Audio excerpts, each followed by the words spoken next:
It was a cool summer morning and the sun had barely come up yet. Me and my brother, I normally wouldn't like waking up that early, but today was different. Me and my brother were headed to Costa Rica. We had never been out of the country before, so we were excited to experience all the new things we would be coming across. We got to the airport and met up with the rest of the group, said goodbye to our parents, and we were off. It's only about a 4.5 hour flight from Chicago to San Jose, the capital of Costa Rica, but it felt longer because we were filled with excitement and anticipation. As we began our descent below the clouds, we could see the city surrounded by lush rainforests and jungles. It was like nothing we had ever seen before. Immediately, when we got off the airport, we noticed the different sights and sounds.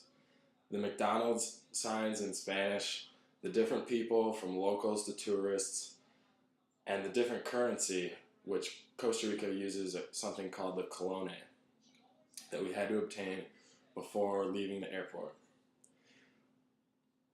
Another thing we noticed was that the first hotel we stayed in lacked air conditioning, so we spent the night with our windows open listening to the sounds of the foreign city.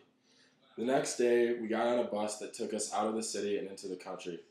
Looking out the window, we saw many different things you wouldn't normally see in small town USA, such as stray dogs, children playing soccer in the streets,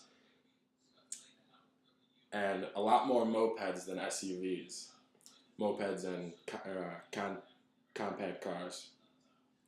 We also saw elegant buildings and magnificent architecture, along with nature scenes that you would normally find on a postcard or a calendar. That day we visited one of the world's tallest waterfalls, and it was humbling swimming in the pool below as thousands of gallons of water cascaded down into the pool. We also took many hikes through the jungle. We saw monkeys and birds that we have never seen before, and it was a great experience. One of the next things we did was hike up the side of an active volcano. This was cool because at any time we knew that this volcano, however unlikely, could erupt at any time, and we would become a statistic of the world's next natural disaster. After the volcano, we traveled back down the path and swam in some of the natural hot springs that are actually heated by springs that come from the volcano.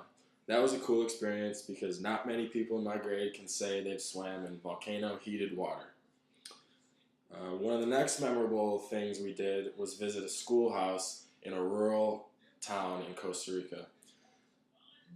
The school didn't have the things that schools like we have. It was one room and it was pretty dirty, and but the children were happy with what they had. After a performance was given by the children of their culture, we went outside and played soccer in the field. All the locals were, me and my brother both played soccer in high school, but the locals ranging from 7 to 13 years old were a lot better than us. Like the speech, all good things had to come to an end. We got on the plane home with mixed feelings. Sad that it was over, but happy it happened. The 10 days I spent in Costa Rica really opened my eyes. It made me realize how much more to the world there is outside of small town USA. It made me appreciate all the commodities we take for granted, and like ice and air conditioning. It taught me more than I could learn in a classroom looking at a PowerPoint or taking notes, and I even made a few friends along the way.